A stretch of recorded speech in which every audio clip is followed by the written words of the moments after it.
Hi everyone, welcome to our channel Healthy Kitchen உணவு முயலும். முடக்கத்தான் இது நம்ம வீட்டில் இருந்து பறித்தது. ரொம்ப கொழுந்தான இலை, எல்லாருக்கும் தெரியும். வேலி ஓரத்துலலாம் இருக்கும், வீட்லேயே இருக்கும், நம்ம சாப்பிட மாட்டோம். வாரத்தில் ஒரு நாள் இந்த மாதிரி இந்த கீரையை நல்லா பறித்து நல்லா உப்பு மஞ்சள் போட்டு அலசிட்டு முடக்கு அறுத்தான். அதாவது நம்மளுடைய வயசு ஆகும்போது நம்ம உடம்புல மூட்டில் கை காலில் ஏற்படக்கூடிய வலிகளை நேச்சுரலாகவே மருந்து மாத்திரை இல்லாமல் போக்கக்கூடிய ஒரு மூலிகை இது. இதை வச்சு நம்ம இன்றைக்கி ஒரு தோசை பண்ண போகிறோம். அதுக்கு நான் அதிகமான பொருட்கள் எதுவும் எடுக்கலை. நம்ம சமையல் எப்போவுமே ஈஸியாகவும் ஆரோக்கியமாக இருக்கணும்னு தான். இது ஒத்தப்பூண்டு.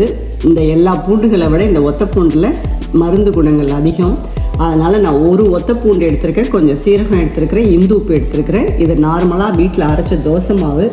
இது என்ன இந்த கலரில் இருக்குதுன்னு பார்க்காதீங்க. தூய மல்லி அரிசியில் கருப்பு உளுந்து தோல் எடுக்காமல் அப்படியே ஊற வச்சு அரைச்சதுனால இந்த தோசை மாவு இப்படி இருக்குது. இதை நம்ம அரைச்சிட்டு இந்த தோசையில் போட்டு மிக்ஸ் பண்ணி எப்படி ஒரு முடக்கத்தான் தோசை பண்ணுறதுன்னு பார்க்கலாம். மாவு ரெடி ஆகிட்டு அதை அப்படியே தோசை மாவில் ஊற்ற வேண்டியதுதான். ஊற்றிட்டு அப்படியே மிக்ஸ் பண்ணி நல்லா சூப்பராக தோசை சுட்டு ஏதோ ஒரு சட்னியும் சாம்பாரும் பொடியும் வச்சு சாப்பிட வேண்டியதுதான். தோசையை பார்த்துருவோம். கல் நல்லா ரெடி ஆகிட்டு பாருங்கள் எவ்வளோ பச்சையாக நல்லா மாவு சூப்பராக இருக்குதுன்னு. அப்படியே தோசையை ஊற்ற வேண்டியதுதான்.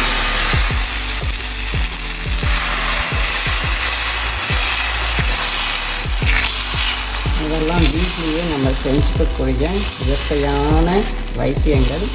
ஸோ நல்லா பெருசாக தோசையை விட்டு இது மேலே நீங்கள் பொடியோ நல்லெண்ணெயோ இல்லை சாதா சாம்பாரோ சட்னியோ எப்படி வேணாலும் சாப்பிட்லாம். உணவே மருந்து, மருந்தே உணவு. கண்டிப்பாக ட்ரை பண்ணி பாருங்கள், சூப்பராக இருக்கும்.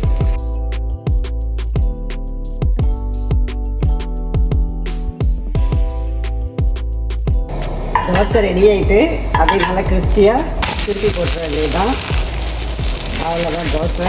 எவ்வளோ பாருங்கள் கிறிஸ்பியாக நல்லாயிருக்கு, செம்மையாக இருக்கும். கசக்கெல்லாம் கசக்காது. குழந்தைங்க பெரியவங்க எல்லாருமே சாப்பிட்லாம். கண்டிப்பாக ட்ரை பண்ணுங்கள். இதெல்லாம் நம்ம சாப்பிட வேண்டிய பொருட்கள். ரெடி ஆகட்டும், நான் சர்வ் பண்ணிடுறேன்.